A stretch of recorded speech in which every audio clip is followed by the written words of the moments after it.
To find a man who didn't love her for money, the female CEO simply disguised herself as a beggar in tattered clothes. A delivery guy saw her huddled up from the cold, took out 10 yuan without hesitation, and handed it to her.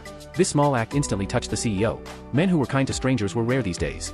She immediately chased after him and said she didn't have enough money for the trip home, asking if he could give her a bit more. Seeing the woman's pitiful look, the man pulled out all the money he had and gave it to her. He turned around and was about to rush off for his next delivery.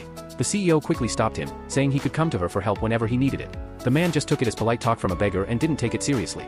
His mother called. It turned out that to reassure his mother earlier, he had lied and said he had a girlfriend. His mother's 60th birthday was that day, and she demanded he bring his girlfriend home. He suddenly remembered the beggar saying she would be willing to help.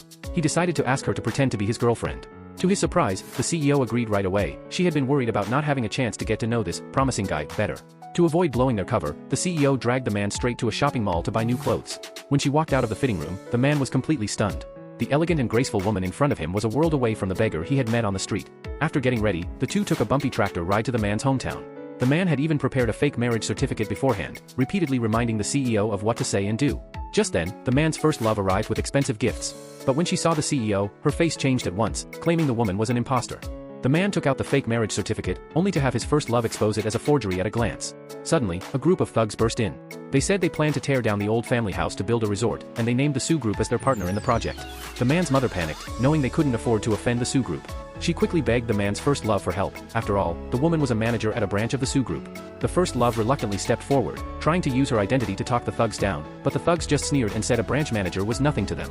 Just as the thugs were about to start the forced demolition, the CEO suddenly stood up and announced that she was the chairman of the Sioux Group. Everyone froze in shock. The man's first love scoffed, thinking she was lying.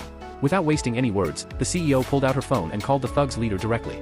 On the other end of the line, the previously arrogant leader instantly changed his tone, stammering out apologies. He hung up the phone, then kicked his men and forced them to kneel down and beg the CEO for forgiveness. The man and his mother were dumbfounded, and the first love turned pale as a sheet.